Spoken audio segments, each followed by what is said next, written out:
উনি কিভাবে মারা গেলেন এই ইতিহাস আমাদের অনেকেই জানেন না। আমি ছোট্ট করে বলে দিই। যখন ১১ আসে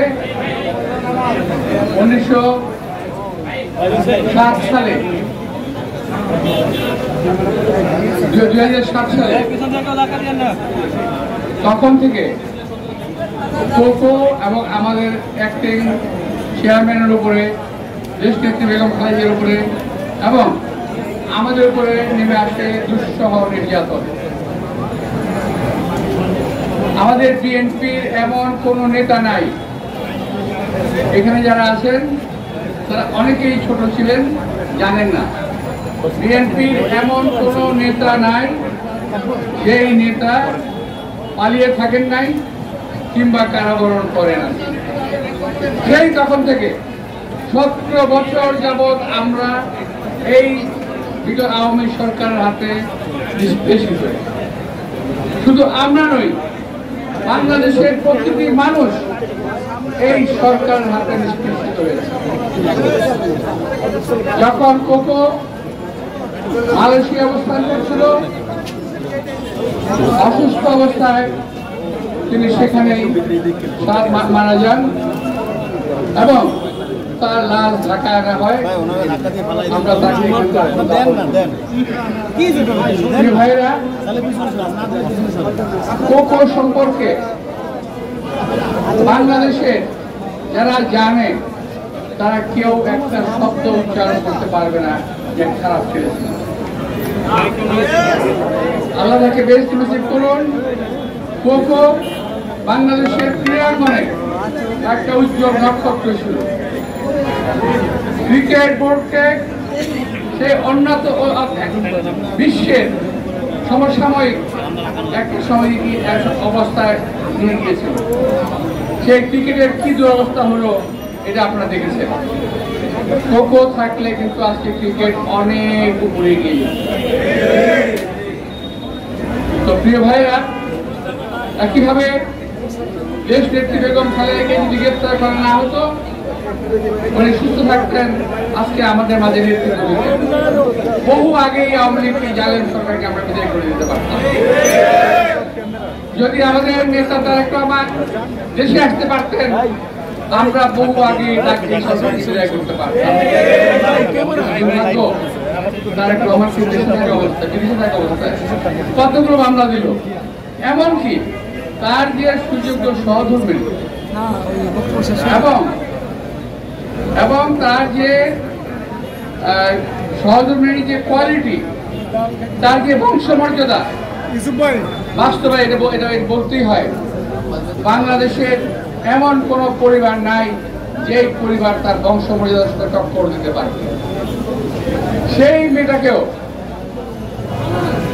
মামলা থেকে বাদ দেওয়া হলো না, অথচ সে 17টা বছর বিদেশে ছিল। একইভাবে এই সরকারের, সাবেক সরকারের অত্যাচারে, নিপীড়নে নির্যাতিত হয়ে আমার নেত্রী বেগম খালেদা আজকে মৃত্যুর দিকে ধাবিত হচ্ছে। কোকো মারা গেছে, আমার নেতা তারেক রহমান দেশে আসতে পারছে না। প্রিয় ভাইরা, সময় এসে গেছে, আমরা ইনশাআল্লাহ তারেক রহমানকে আবার ফিরিয়ে আনব। এই যে আপনার তালে দিলাম, খুব খুশি হইলাম।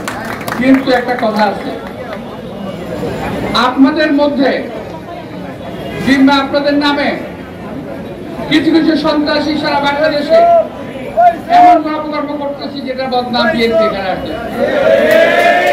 অথচ তারা কেউ বিএনপি করে না। তারা মনে প্রাণে বিএনপি করে না। যারা বিএনপি করে তারা এই দেশের মানুষকে রক্ষা কবচ হিসেবে কাজ করছে। বিএনপির সন্তান, বিএনপির ছেলেরা, খালেদার সন্তান, খালেদার সন্তানেরা কখনো অপকর্ম করতে পারে না। এই কথাটি মাথায় রাখবেন। আমার কথা শুনেছেন এখানে, আমি আর ভেঙে বলতে চাই না, কিন্তু মনে রাখবেন, যেখানে যা ঘটুক, এক শ্রেণীর আপনারা যারা নাকি সোশ্যাল মিডিয়া ব্যবহার করেন না, ওখানে দেখবেন মনে হচ্ছে এদেশের যুদ্ধটা আওয়ামী লীগের বিরুদ্ধে না, বিএনপির বিরুদ্ধে করে, এমন মনে হচ্ছে। কেন মনে হবে এরকম মানুষের?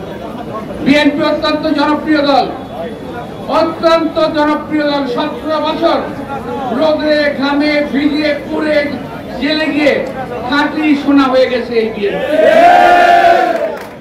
অথচ বিএনপিকে দায়ের বিচার নিতে হবে। 17 বছর তো আমরা কম কষ্ট করি নাই। আজকে মাটি নরম হয়ে গেছে, গাছ ভেঙে পড়েছে। এই মাটি নরম হওয়ার জন্য বিএনপির অনেক অবদান আছে। এই কথা অনেকেই ভুলে গেছেন, বলতেই চান না। আরে ভাই, আমরা যে আমাদের তো বয়স হয়েছে, হ্যাঁ আমাদের বয়স হয়েছে, মৃত্যুর বয়স এসে গেছে আমাদের, কিন্তু তাই বলে কি আমাদের জেল থেকে মাফ করছে কেউ? জেল মাফ করে না। সুতরাং আপনি কথা মনে রাখবেন, দলের যদি প্রেস্টিজ না থাকে, আমার নেতার যদি প্রেস্টিজ না থাকে, আপনার কোনো প্রেস্টিজ থাকবে না। এই কথা মনে রেখে যার যার আমি বহুবার বলেছি, আজও বলি, সবাইকে রাখার চেষ্টা করব। যদি আমি আবার বলছি, যদি ঢাকা শহরে, বিশেষ করে ঢাকা শহর, বাংলাদেশ সহ বিশেষ করে আমাদের অফিস যে এলাকায় আছে, মতিঝিল, রমনা, শাহবাগ, সবকিছু মিলে আছে, এই পাড়ায় যারা কেউ যদি কোনো রকম মাতাব্বরি করতে চান, যদি আমার কানে আসে, আল্লাহর কসম করে বলছি, তাকে ছাড়া হবে না, কাউকে ছাড়া হবে না। কেউ যদি মনে করেন যে রাজত্ব পেয়ে গেছেন, এটা ঠিক হবে না।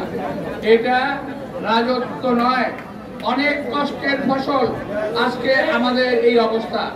অনেক কষ্টের ফসল দেশনেত্রী বেগম খালেদা জিয়ার মুক্তি, অনেক কষ্টের ফসল আমাদের নেতৃবৃন্দের মুক্তি। এই কষ্টের ফসল বিফলে যেতে দেওয়া হবে না। প্রিয় ভাইরা, আমি এক কথা বলতে গিয়ে এক কথা বলে ফেললাম। আমাদের আজকে মরহুম আরাফাত রহমানের জন্মদিন। আমরা কি করতে পারি? আমরা এখন তার দীর্ঘায়ু কামনা করার সুযোগ নাই, সে আমাদের মাঝে নেই। তবে আপনারা সবাই এখানে দোয়া করবেন, আমি জানি দোয়া করবেন। এই দোয়াটা খুব ফরমাল দোয়া, এই দোয়াটা হলো ফরমাল। নিজের মতো করে নামাজ পড়তে পারেন, একটা দোয়া করতে পারেন, তাইলে তার জীবনে কাজে লাগবে। আদারওয়াইজ এই সমস্ত মহফিলে দোয়ার কোনো কাজে আসবে বলে আমি বিশ্বাস করি।